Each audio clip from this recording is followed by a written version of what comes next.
17வது சட்டமன்ற பேரவையின் சட்டமன்ற உறுப்பினர்களுக்கான பயிற்சி தற்போது தொடங்கப்பட இருக்கின்றது. இந்த பயிற்சியை குத்துவிளக்கு ஏற்றி தொடங்கி வைத்து சிறப்பிக்குமாறு மாண்புமிகு தமிழ்நாடு முதலமைச்சர் அவர்களை பணிவன்புடன் கேட்டுக்கொள்கின்றோம். இன்றைக்கு 17வது சட்டமன்ற பேரவையின் சட்டமன்ற உறுப்பினர்களுக்கான பயிற்சியை நம்முடைய மாண்புமிகு தமிழ்நாடு முதலமைச்சர் அவர்கள் குத்துவிளக்கு ஏற்றி தொடங்கி வைக்கிறார்கள். மேலும் மாண்புமிகு பேரவைத் தலைவர், மாண்புமிகு பேரவை முன்னவர், மாண்புமிகு துணைத் தலைவர் மற்றும் அரசு தலைமை கொறடா ஆகியோரையும் 17வது சட்டமன்ற பேரவையின் சட்டமன்ற உறுப்பினர்களுக்கான பயிற்சியை குத்துவிளக்கு பேரவை செயலாளர் அவர்களை மக்களை வணக்கம். நான் உங்கள் கோடங்கி.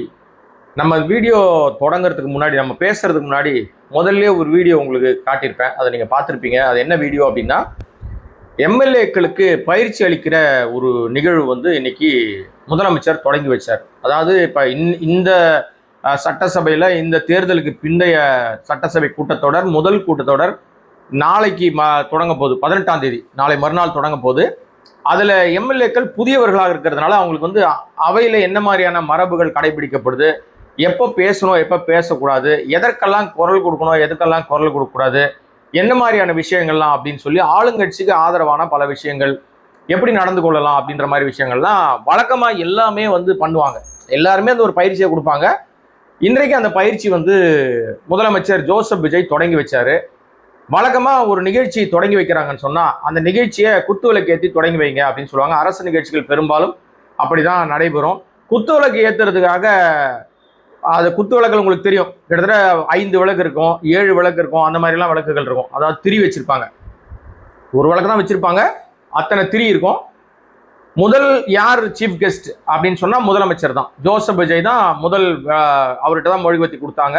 அவர் தான் முதல் குத்து விளக்கு ஏற்றிட்டு, அதுக்கப்புறம் அதை ஒரு மரபு அப்படின்றத தாண்டி ஒரு நடைமுறை என்னன்னா, ஒரு ஃபயர், அந்த ஒரு விளக்கு ஏற்றின உடனே மெழுகுவத்திய பக்கத்துல அடுத்ததாக யார் இருக்காங்களோ இவங்களுடைய டியூட்டி பிரகாரம், இப்ப அதுல பாத்தீங்கன்னா சபாநாயகர் இருக்காரு, கொறாடா இருக்காரு, அது இன்னும் துணை சபாநாயகர் இருப்பாரு, ஆமா அரசினுடைய முக்கியமான 2ஆம் இடத்துல இருக்கிற அமைச்சர்கள் இருக்கலாம், அவர்கள்லாம் அங்க இருப்பாங்க. உள்துறை செயலாளர் இருப்பாரு, இன்னும் பல பேர் எல்லாம் இருப்பாங்க. உள்துறை செயலாளர் கூட இருக்க மாட்டார், இவங்க தான் இருப்பாங்க சொல்லி கொடுக்குற இடத்துல. அப்போ அவர் மூத்த அமைச்சர்கள் இருப்பாங்க, அவங்களுக்கு எப்படி பயிற்சி கொடுக்குறதுன்னு சொல்றதுக்காக மூத்த அமைச்சர்கள்லாம் இருப்பாங்க. அப்போ அவங்ககிட்டலாம் அந்த வழக்கை கொடுத்துட்டு நீங்கள்லாம் இன்னொரு அடுத்தடுத்த வழக்கை அவங்க ஏற்றுனாங்கன்னா இதுதான் ஒரு விழாவுக்கான ஒரு முழுமை பெற்ற விஷயமா இருக்கும். ஒன்று அதிகாரிகளாக சொல்லி கூட்டு போயிருக்கணும், இல்லை மூத்தவர்களாவது சொல்லி கொடுத்துருக்கணும். ஒரு பழமொழி சொல்ற மாதிரி தான், முன்ன பின்ன நடந்தாதானே இதெல்லாம் தெரியும்னு சொல்லுவாங்க. அதை அந்த வார்த்தை நம்ம சொல்றதுக்கு நல்லா இல்லைன்றனால அந்த முதல் வார்த்தையை சொல்லலை, சரிங்களா? அதனால இப்போ அந்த வீடியோவில் நீங்கள் பார்த்துருக்கலாம், 5 அந்த மொத்தமாக அந்த குத்துவிளக்கினுடைய அத்தனை திரிகளுக்கும் இவரே சுற்றி விளக்கேற்றிட்டு இருக்காரு. அப்போ இவங்களை நம்ம அந்த வார்த்தையை பயன்படுத்தினோம்னா கோவம் வந்துடுது. எந்த வார்த்தைன்னா, தற்குறி கும்பல்னு சொன்னால் கோவம் வருது. என்ன பண்ணுறது? முதலமைச்சருக்கே யாரும் சொல்லி கொடுக்கல, அவருக்கும் தெரியல. ஒரு விளக்கேற்றினோடனே அடுத்து கொடுத்துடணும்னு தெரியல, நான் தான் ஏற்றுவேன் அப்படின்னு அடம் முடிச்சு இந்த சின்ன குழந்தைங்க பண்ணுற மாதிரி மொத்தத்தையும் ஏற்றிட்டு போனார். அதை பார்த்தீங்க, சிறுபிள்ளைத்தனமான ஒரு விஷயமா பார்க்கப்பட்டாலும் ஓகே, அவங்க ஆட்சி, அவங்க நிகழ்ச்சி, அவங்க எல்லாம் ஏதோ பண்றாங்க அப்படின்னு சொல்லி நம்ம கடந்து போயிட முடியாது. இது தவறுன்னு சுட்டி காட்டிட்டேன்னா இப்போ அடுத்த விஷயத்துக்கு வரலாம். இன்றைக்கு ஆவலாக எல்லாரும் எதிர்பார்த்த விஷயம், முன்னாடியே சொன்னது, நிதி அமைச்சர் நான் வெள்ளை அறிக்கை வெளியிடுவேன். ஏங்க நீங்க 2000 ரூபாய் காசு கொடுக்கல, வந்த உடனே காசு கொடுப்பேன் நீங்களே, ஃப்ரீ பஸ் தரேன் நீங்களே, இது பண்றேன்றீங்களே அது பண்றேன்றீங்களே அப்படிலாம் சொன்னாங்க. அவரும் ஓகே இல்லைங்க, நான் கண்டிப்பா வெள்ளை அறிக்கை வெளியிடுவோம். அப்போ எல்லா துறைகள் ரீதியான எந்தெந்த துறைகளே எவ்வளவு கடன் இருக்கு என்ன இருக்குன்றதா வெளிப்படையாக நாங்கள் வெளியிட்டுட்டு மக்கள்கிட்ட நாங்கள் பேசிக்கிறோம் அப்படின்னு சொன்னார். மரிய வில்சன், அவர் தான் நிதித்துறை செயலாளர். அவர் யாருன்னு டக்குன்னு உங்களுக்கு ஞாபகம் வரல இல்ல? தேர்தலுக்கு முன்னாடி கொஞ்ச நாளைக்கு முன்னாடி ஒரு வீட்டுக்குள்ள பூந்து ஒரு பொண்ணை உருட்டுக்கட்டையில் அடிச்சாரு பாருங்க. பரபரப்பா அந்த வீடியோ வைரல் ஆச்சு இல்லைங்களா? அசிங்கமான வார்த்தையில பேசி, காது கூசுகிற அளவுக்கு வார்த்தையை கெட்ட வார்த்தையில பேசி உருட்டுக்கட்டையிலே பெண்கள் அடிச்சார்ல, அவர் தான் நம்முடைய மாநிலத்துடைய நிதி அமைச்சர். இப்ப புரியுதா உங்களுக்கு யாருன்னு? ஓகே, அவர் தான் இன்னைக்கு வெள்ளை அறிக்கை வெளியிட்டார். மாலையில வெள்ளை அறிக்கையில நிறைய விஷயங்கள்லாம் சொன்னாங்க.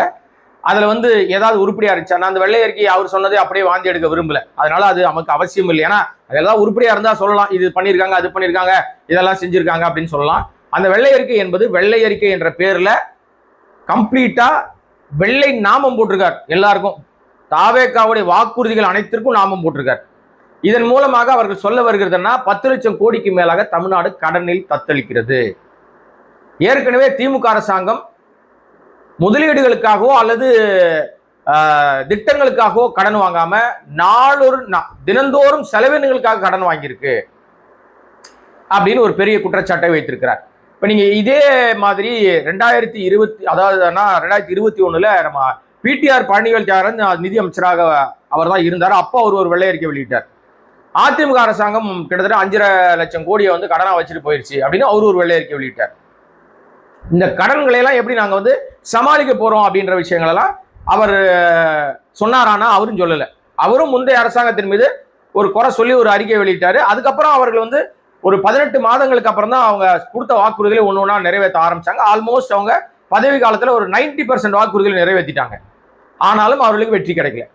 இப்போ இந்த விஜய் அரசாங்கத்தில் அவங்க எதை உருவாக்குனாங்களோ, திமுக அரசாங்கம் எதை உருவாக்குச்சோ, எதன் மூலமா ஓட்டு கிடைச்சோன்னு நம்புச்சோ, அந்த மகளிர் தான் 1000 ரூபாய் வாங்கி பாக்கெட்ல போட்டுக்கிட்டு ஆல்மோஸ்ட் கிட்டத்தட்ட வந்து ஒரு 3 வருஷத்துக்கு மேல அவங்க மாதந்தோறும் 1000 ரூபாய் வாங்கினாங்க. 1,30,00,000 பெண்கள் அந்த தொகை வாங்கினாங்க. தமிழ்நாட்டில் கிட்டத்தட்ட வந்து நம்ம வந்து ஒரு 3.5-4 கோடி பேருக்கு மேல பெண்கள் இருக்காங்க. மொத்தம் வந்து கிட்டத்தட்ட ஒரு 8 கோடி, கிட்டத்தட்ட 8 குழந்தைகளோட எல்லாம் சேர்த்தா ஒரு 8-8.25 கோடி மக்கள் இருந்தாலும் அதுல சரிக்கு சமமாக பெண்கள் இருக்காங்க. பாதிக்கு பாதி பெண்கள் இருக்காங்க. அவர்கள 1,30,00,000 பேருக்கு தான் அந்த தொகை கிடைச்சது. அதிலேயே பல பெண்கள் ஏமாற்றம் அடைந்தார்கள். வாங்கியவர்கள்லாம் பாதி பேர் வந்து விசிலுக்கு போட்டோம்னா நமக்கு 2,000 ரூபாய் பணம் கிடைக்கும்னு பேராசையில விசிலுக்கு ஓட்டு போட்டாங்க. இது ஒரு தனி ட்ராக்னு வச்சுங்களேன். இப்போ இவங்க சொன்ன வாக்குறுதிகள் மிக முக்கியமான வாக்குறுதி. 2,500 ரூபாய் பெண்களுக்கு தருவேன், 4,000 ரூபாய் இளைஞர்களுக்கு தருவேன், ஃப்ரீ பஸ் விடுவேன், 6 சிலிண்டரு வருஷத்துக்கு 6 சிலிண்டர் ஃப்ரீயா தருவேன். அதாவது 2 மாசத்துக்கு ஒரு சிலிண்டர் ஃப்ரீ. இந்த தொகையும் உங்களுக்கு நிதி வந்து நேரடியாக வங்கி கணக்கில் சேரும். எல்லா ரேஷன் கார்டுக்கும் சேரப்படும். இதுதான் அவங்க சொன்ன பிரதானமான. நிறைய சொன்னாரு, அள்ளி விட்டாரு நம்ம சோசப்பு விஜய் தேர்தலுக்கு முன்னாடி. அப்படியே பயங்கரமா வாய்க்கு வந்ததெல்லாம் அள்ளி விட்டாரு. வரமாட்டோம்னு தெரிஞ்சு சொல்லிட்டாரு, வந்துட்டாரு. இப்ப செய்யறதுக்கு வாய்ப்பு இல்லை. அதை எப்படி மடமாத்துறதுன்னா மொத்த பழி திமுக மேல போடணும். இது வந்து Modi style of model, Modi model. இது மோடி வந்து பதவிக்கு வந்த உடனே இப்ப ஏங்க இதெல்லாம் பண்ணல, அது ராஜீவ்காந்தி இவரும் பண்ணது, அது நம்ம காங்கிரஸ் ஆட்சி காலத்துல பண்ணதுங்க, அது நேரு பண்ண பிரச்சனைங்க, அது நேருவால தாங்க இந்த ப்ராப்ளம், நாடே நாசமா போனதுக்கு நேரு தாங்க காரணம். இந்திரா காந்தி காலத்துல நடந்துச்சுங்க. வேற ஒரு விஷயம் கேட்டீங்கன்னா இது ராஜீவ்காந்தி காலத்துல பண்ண தவறான பொருளாதார கொள்கைங்க அப்படின்னு எல்லாத்துக்கும் காங்கிரஸ் சொல்லிட்டே இருந்தாங்க. 2014 வந்தப்ப அப்புறம் ஒரு 5 வருஷம் முடிச்சாங்க. சரி 5 வருஷம் முடிச்சிட்டீங்களே, அடுத்தது முறை நீங்க தான் வந்திருக்கீங்க, இப்ப என்ன பண்ண போறீங்க அப்படின்னா அல்லங்க அது நேர்காலத்துக்கு அப்படின்னு மறுபடியும் பழைய புராணமே பாடினாங்க. இப்ப 3வது முறையாகவும் மைனாரிட்டியாக வந்திருக்காங்க. அப்புறம் கூட்டணி கட்சியெல்லாம் சேர்த்து வச்சு இப்போ நம்ம பிரதமராக மோடி தான். அந்த மோடி ஸ்டைல தான் இந்த மைனாரிட்டி அரசாங்கமா இருக்கிற விஜய் அரசாங்கமும் பண்ணுது. இப்ப அவர் மாதிரியே மீடியாவை மீட் பண்றது இல்ல, அவர் மாதிரியே பொருளாதார கொள்கை என்னன்னு தெரியாது, அவர் மாதிரியே வந்து வாய்க்கு வந்த மாதிரி அள்ளி விடுறது, 5 லட்சம் ரூபாயை உனக்கு அக்கௌண்ட்ல போடுறேன்னு சொல்லி ஆட்சியை பிடிச்சாரு. இப்ப நான் எங்க அப்படி சொன்னேன்னு சொல்லி கையை விரிக்கிறது மோடியோட வழக்கம். இங்க என்ன சொன்னாங்க, உனக்கு 2,500 ரூபாய் தர, வந்த மறுநாளே தமிழ்நாடு பாலாரம் தேனாரும் ஓடும், தமிழ்நாட்டுல சட்டம் ஒழுங்கு அப்படியே மாறிடும், ஒரு பெண் குழந்தைக்கு பாதுகாப்பு இருக்கா, ஒரு பாத்ரூம் போக முடிஞ்ச பெண் குழந்தைக்கு வெளியே தனியா போக முடியுதா அப்படின்னு கொந்தளிச்ச இந்த வாய், ஜோசப் விஜயோட வாய் இப்ப திறக்க மாட்டேங்குது. 3 வயசு குழந்தையில ஆரம்பிச்சு 65 வயசு பாட்டி வரைக்கும் பாலியல் தொந்தரவு கொடுக்குறானுங்க, குழந்தைகளை கொல்றானுங்க, பிளேடால வெட்டுறானுங்க. நீங்க வந்து அந்த 3 வயசு குழந்தைகிட்ட என்னடா இருக்கும், பால் உறுப்புகள் எதுவுமே வளர்ந்துருக்காதுடா. அந்த குழந்தைகிட்ட பாலியல் ரீதியா ஒருத்தன் துன்புறுத்திருக்கான், அந்த குழந்தைய அவ்வளவு கொடூரமா சிதைச்சிருக்கான், அந்த குழந்தைய தூக்கி முள் புதர்ல போட்டிருக்கான். அப்ப எப்பேற்பட்ட கொடூரனா இருப்பான் அந்த புறம்போக்கு நாய். அந்த குழந்தைகிட்ட போய் அவன் அந்த மாதிரி ஒரு விஷயத்த பண்ணியிருக்கானே, அதை தடுக்கணும் அல்லது அவர்களுக்கு ஒரு பயத்தை ஏற்படுத்தணும்னு இந்த அரசாங்கத்துக்கு ஏதாவது தோணுச்சா? தோணவே இல்லை. சூலூர் அந்த சின்ன குழந்தை 10 வயசு குழந்தை விஷயத்திலும் இந்த அரசாங்கம் மேம்போக்கான அரசாங்கம். வாய் மூடி மௌன சாமியாரா இருக்கிறார் விஜய். நான் ஒரு வீடியோ ஒன்று பார்த்தேன். ஆந்திராவில் வந்து கல்லூரி மாணவிகளுக்கு தொல்லை கொடுத்துருக்காங்க ஒரு 3 பசங்க. அவங்கள புஷ்ஷாங்க, தர்மடி கொடுத்துட்டு போலீஸ் கிட்ட ஒப்படைச்சிட்டாங்க. நடு ரோட்ல உட்கார வச்சு 2 காலையும் நீட்ட வச்சு உள்ளங்காலில் லட்டிலே அடின்னு போலீஸ் அடிக்குது. கதறி துடிக்கிறான் அவன், நடக்க முடியாது ஏஞ்சி அவன்.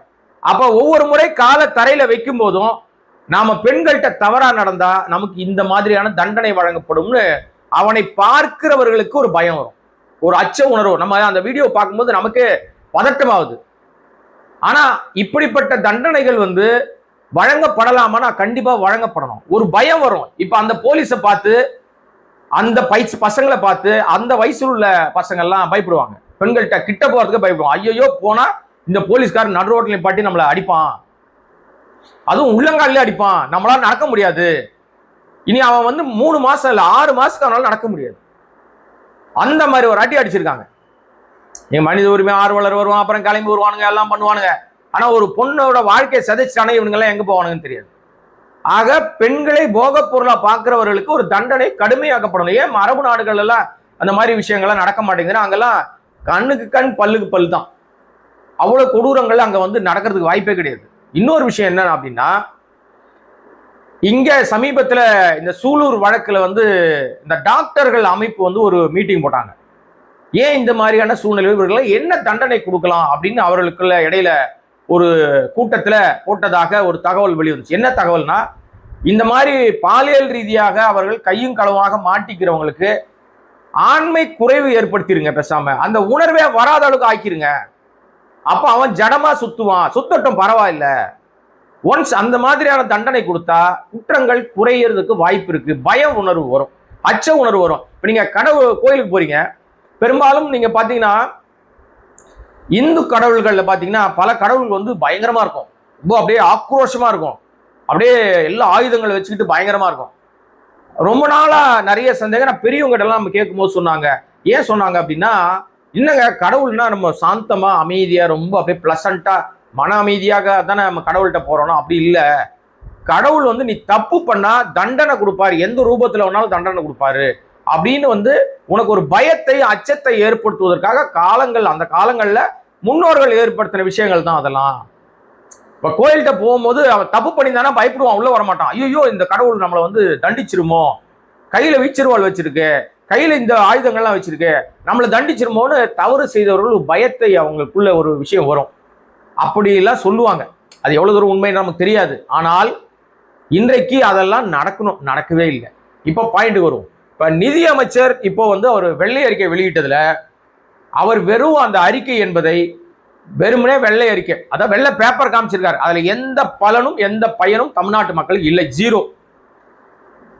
அப்புறம் ஒட்டுமொத்தமாக பெண்கள்கிட்ட போய் அங்க வெள்ளை அறிக்கை விட்டாங்களாங்க அப்படின்னா, ஏன் வெள்ளை அறிக்கைனா விட்டோம், சிவப்பு அறிக்கைனா விட்டாங்க, 2000 ரூபாய் எப்போ வரும்? அதுக்கு ஏதாவது பதில் சொன்னாரா அந்த அமைச்சர்? விஜய் எப்போ பதில் சொல்லுவார் அப்படின்னு தான் கேட்பாங்க. 6 சிலிண்டர் வருமா, 4000 ரூபாய் என் பிள்ளைக்கு வருமா, நான் இங்க பஸ் ஏறி சென்னையில் ஏறி கன்னியாகுமரி வரை ஃப்ரீயா பஸ்ல போக முடியுமா, இதெல்லாம் எப்போ சொல்லுவாரு? அதை சொல்ல அதை நம்பி தான் ஓட்டு போட்டேன் நான் அப்படின்னு பெண்கள் அசிங்கமா திட்டுவாங்க. இப்போ இந்த வெள்ளை அறிக்கையினால அவங்களுக்கு எதனா பலன்னா ஒண்ணுமே கிடையாது. நாமம், பட்ட நாமம். வாசல்ல விசில் கோலம் போட்டுக்க வேண்டியதுதான், அதை பார்த்துக்க வேண்டியதுதான். நீங்க பெண்கள் இந்த விசிலுக்கு ஓட்டு போட்ட பெண்கள்லாம் விசில் கோலம் போட்டுங்க, போட சொன்னார்ல வீட்டு வாசல்ல விசில் கோலம் போடு அப்படின்னு எல்லாரும் போய் போட்டீங்கல்ல, அது நல்லா போட்டாங்க. இப்ப நல்லா உங்களுக்கு பெருசா சிவி வச்சுட்டாங்க, என்னமோ ஒண்ணு, ரைட், ஓகே. இப்போ அடுத்ததாக இந்த நிதியமைச்சர், எப்பேற்பட்ட நிதியமைச்சர், நமக்கு வாய்த்த நிதியமைச்சர் எவ்வளவு அழகாக தமிழை படித்தாருன்னு நீங்க எல்லாம் பார்த்திருப்பீங்க. தமிழ் உச்சரிப்பு அவரை மாதிரி யாருக்குமே வராது, அவ்வளவு பிரமாதமாக தமிழை உச்சரித்தார். அவர் படிக்கும் போது பாரம்பரியம் என்பதே பரம்பரியம் அப்படின்னாரு. அது மட்டுமா சொன்னார்? நிறைய சொன்னார். அசிங்கமா இருக்கு இது பேசுறதுக்கு. ஒரு நிதியமைச்சருக்கு தமிழை கூட படிக்க தெரியாத இப்பேற்பட்ட இந்த அறிவாளியை நம்ம என்ன சொல்றது? இது அறிவாளின்னு சொல்றதா, தற்குறி கும்பல்ல ஒரு ஆளுன்னு சொல்றதா? இப்பேற்பட்ட ஆள்கிட்ட போய் எது? இப்ப நிதியமைச்சர் படிக்கலன்னா யாருன்னா கோச்சிக்கு போறாங்களா? கன்றாவி அந்த கூட இருக்கிற அந்த முதன்மை செயலாளரோ ஐஏஎஸ் அதிகாரி யாரையா படிக்க வைக்க வேண்டியதானே? கேள்வி கேட்ட கேள்வி கூட பதில் சொல்ல வேண்டியதானே? புத்திசாலியா இருக்கிறவரை அதான் செய்வாங்க. நம்மளுக்கு தான் அதெல்லாம் கிடையவே கிடையாது. நானே படிக்கிறேன்னு காரி துப்பிட்டார். அவரே தடுமாறி தமிழையும் ஒழுங்கா படிக்க தெரியாது. ஆனா ஒண்ணு சரியுங்க, நிதியமைச்சர் மரிய வில்சனுக்கு ஒண்ணு நல்லா தெரியும். என்ன தெரியும் தெரியுமா? உருட்டுக்கட்டையை திரும்ப ஊடு போந்து பொண்களை அடிக்க தெரியும், பெண்களை. சொத்து தகராறுல அடிக்க தெரியும், இது தெரியும் நல்லா. வாயில வண்டையா பேச தெரியும். ஆனா தமிழ் படிக்க தெரியாது. தமிழ் படிக்க துப்பு இல்லை. இந்த அரசாங்கம், விஜய் அரசாங்கம் தொடர்ச்சியாக தமிழுக்கு துரோகத்தை இழைத்து கொண்டே இருக்கிறது. சமீபத்தில் சிங்கப்பெண்கள் அதிரடிப்படை துவக்க விழா நடந்துச்சு. அந்த துவக்க விழாலையும் ஒரு ஏஐ காணொலி காட்சி வந்துச்சு. அந்த காணொலி காட்சியில் அவ்வளவு தமிழ் பிழை, அவ்வளவு தப்பான வார்த்தைகள், கொடூரமா இருக்குங்க. அப்புறம் தமிழ்த்தாய் வாழ்த்துக்கு 3ஆம் இடம்.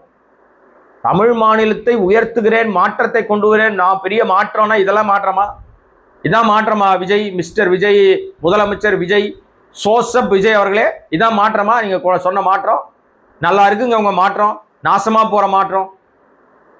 இந்த வெள்ளை அறிக்கையால் ஏதாவது பலன் இருக்கா அப்படின்னு கேட்டா ஒண்ணுமே கிடையாதுங்க. பெண்களை ஏமாற்றி இருக்கிறார், விவசாயிகளை ஏமாற்றி இருக்கிறார். ஃப்ரீ பஸ் கிடையாது. ஏன்னா அவங்க தெளிவா சொல்லிட்டாங்க, நமக்கு வந்து ஒரு 100 ரூபாய் கிடைக்குதுன்னா அதுல 100 ரூபாய் செலவு பண்றோம் அப்படின்னா நமக்கு வந்து 20 ரூபா 30 ரூபா தான் திருப்பி கிடைக்குது. ஆகவே அது ஏற்கனவே 50 ரூபா 60 ரூபா நஷ்டத்துல போகுது. பஸ் 1 கிலோமீட்டர் பஸ் இயக்கணும், இவ்வளவுதான் நமக்கு நஷ்டம் அப்படின்னு ஒரு பெரிய வெள்ளை அறிக்கையில வெளியிட்டாங்க. அதுல இருந்து என்ன தெரியுது, என்ன சொல்ல வருகிறார் நிதியமைச்சர்னா, ஃப்ரீ பஸ் என்பதை கனவு காணுங்கள், கனவுலயே வச்சுங்க. கனவுலயே இங்க இருந்து நீங்க கன்னியாகுமரி போறீங்க, ஊட்டிக்கு போறீங்க, கொடைக்கானல் போறீங்க, எல்லாரும் எங்கெங்கெல்லாம் போறோம்னு நினைக்கிறீங்களா? திருச்செந்தூர் போறீங்க, திருத்தணி போறீங்க, பழனி போறீங்க, மருதமலை போறீங்க, ஆன்மீக சுற்றுலா போகணும்னு ஆசைப்பட்ட பெண்களுக்கெல்லாம் கனவுலயே போங்க, இல்ல காசு கொடுத்து போங்க. நாங்க வாயில வடை சுடுவோம், வெறும் வாயில வடை சுடுவோம். அதுவும் சோசப் விஜய் வந்து அப்படியே பக்தி மார்க்கமா சந்தனம் போட்டு வச்சுக்கிறது என்ன, குங்குமம் போட்டு வச்சுக்கிறது என்ன, அரகஜா வச்சுக்கிறது என்ன, கேட்டா சமத்துவம். என்னடா உங்க ஆணி போடுங்க சமத்துவம், மக்களுக்கு ஏதாவது நல்லது பண்ணுங்க அப்படின்னா ஒண்ணுமே இல்லைங்க, ஜீரோங்க. இன்றைய நிதிநிலை அறிக்கை வெள்ளை பேப்பர், அதுல எந்த விதத்திலும் பலனில்லாத பூஜ்ய அறிக்கை, 10 பைசா பிரயோஜனம் இல்லாத ஏமாற்று வெத்து பேப்பர். விஜய் ஏமாற்றி இருக்கிறார், ஒட்டுமொத்தமா விவசாயிகளை ஏமாற்றி இருக்கிறார், பெண்களை ஏமாற்றி இருக்கிறார், இளைஞர்களை ஏமாற்றி இருக்கிறார், ஒட்டுமொத்தமா தமிழ்நாட்டு மக்களை ஏமாற்றி இருக்கிறார். தனக்கு வாக்களித்த 34% மக்களை கேவலப்படுத்தி இருக்கிறார்.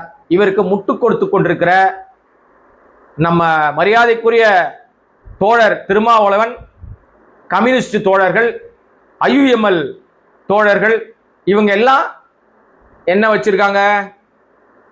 வாய் திறக்க மாட்டாங்களே. இவங்க இப்ப என்ன பண்ணிட்டு இருக்காங்கன்னா, சோஃபால உட்காந்துருக்காங்க எல்லாரும். அவங்க ஆபீஸ்ல இருக்க சோஃபா, நீங்க தப்பா நினைச்சா நான் கம்பெனி பொறுப்பு இல்லைங்க. அவங்க சோஃபால உட்காந்து டிவி பார்த்துட்டு இருக்காங்க. என்ன நடந்துகிட்டு இருக்கு? நிதி அமைச்சர் நிதி அறிக்கையை வாசிக்கிறார், நம்ம முதலமைச்சர் குத்து விளக்கு ஏத்துறார், அவரே சுத்தி எல்லா திரியும் ஏத்திக்கிட்டு இருக்கார்.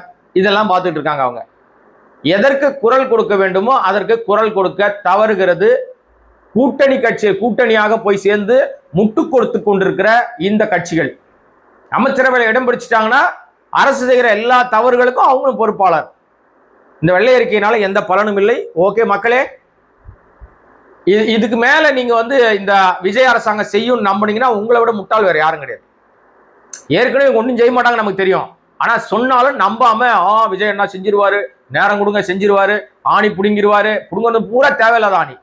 இப்ப அது ஆமாங்க, நாங்க புடுங்கிறது பூரா தேவையில்லாத ஆணி தான். ஆல்ரெடி ஏற்கனவே புடுங்கி ஏராளமான ஆணிகளை, தேவையில்லாத ஆணிகளை இங்கே சேர்த்து வச்சிருக்காங்க. திமுக அரசாங்கம் தான் ஒட்டுமொத்த பழி. திமுக அரசாங்கத்து மீது தான் மொத்த பழியும் செலுத்துவோம். இப்போ மின் பற்றாக்குறை ஏன் திமுக அரசாங்கம், நிதி பற்றாக்குறை ஏன் திமுக அரசாங்கம், கஜானா காலியா இருக்கு திமுக அரசாங்கம், எல்லாம் சரி. நீ என்ன பண்ண போற? வருவாயை பெருக்குவதற்கு உங்கள்கிட்ட என்ன திட்டம் இருக்கு?